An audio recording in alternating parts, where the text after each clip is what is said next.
Be ready. 15 seconds.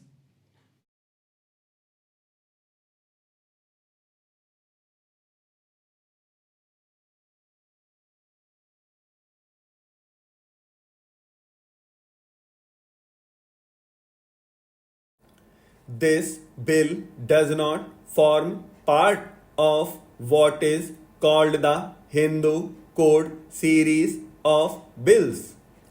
Nevertheless, it is connected with the various changes that are sought to be brought about so that it may be considered, broadly speaking, a part of that approach. During the last many years, we, this House, and its predecessors have been considering this matter in various forms. At least one, two, or three occasions I gave an assurance to this House that we shall expedite this matter. But somehow or other, my assurance did not produce much effect on the situation, and in spite of our wishes, there has been delay. It is true that in a matter of this kind, one cannot rush on and one has to give every consideration to various viewpoints in this House as well as outside. Nevertheless, it is rather unfortunate that there has been such considerable delay.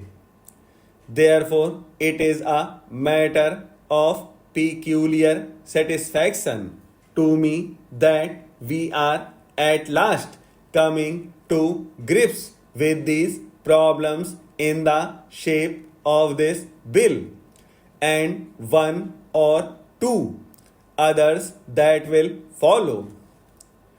I am not a scholar enough to discuss the niceties of Hindu law, but I have dabbled in some broad studies of law and custom and history and cultural developments.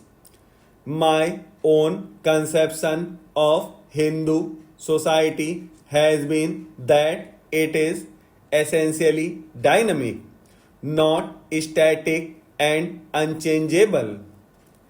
Indeed, the mere fact that it has lasted a long time is due to a certain dynamism which has enabled it to adapt itself to changing conditions. Gradually, Hindu society became rather static through the hardening of the caste system and in various other ways. This process was spared over hundreds of years, and the final seal was set upon it with the advent of British government in this country. Whenever we talked of Hindu law, we always talked of Hindu law and custom, which meant that custom was gradually changing Hindu law. That is, as conditions changed, customs developed which affected the law in practice, whatever it might have been in the ancient texts.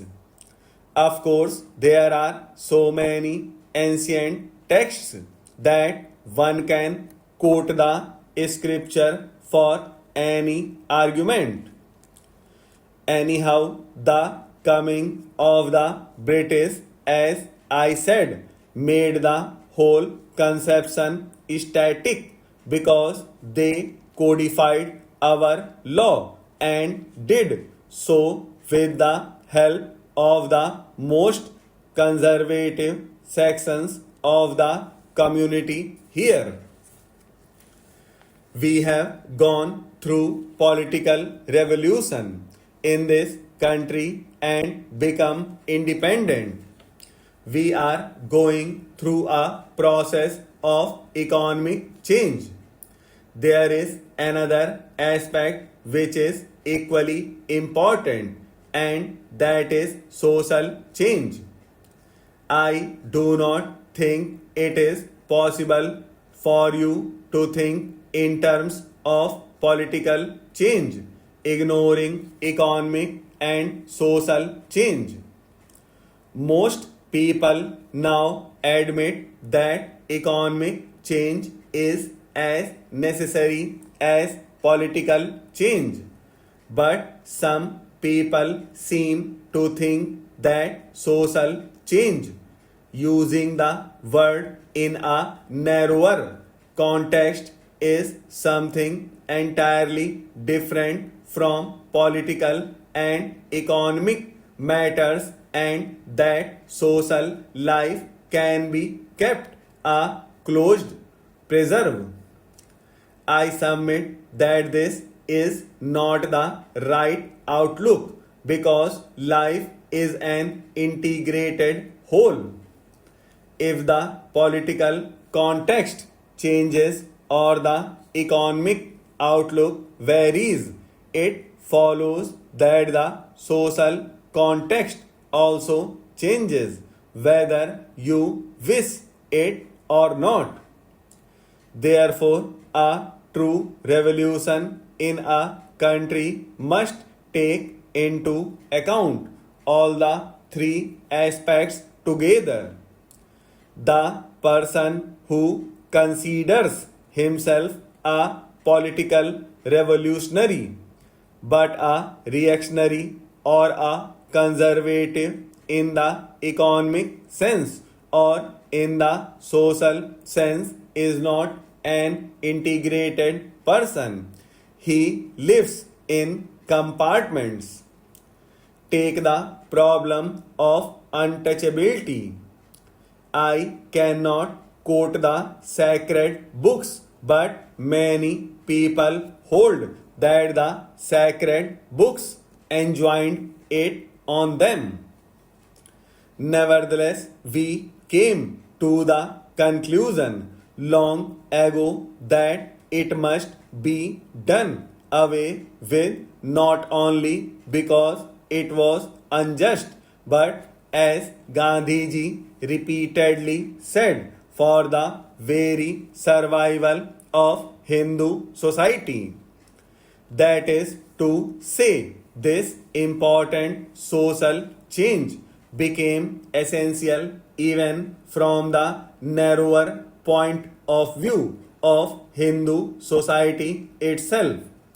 That manner of thinking has to be applied to other problems of human relationships as well. After all, the biggest problems of the world are human relationships, whether of one individual with another, or an individual with a group, or one group with another group. So far as this particular bill is concerned, as the House knows, it is permissive measure. It is not forced down anybody's throat. It is essential to have permissive measures as a halfway course, which will lead to other measures.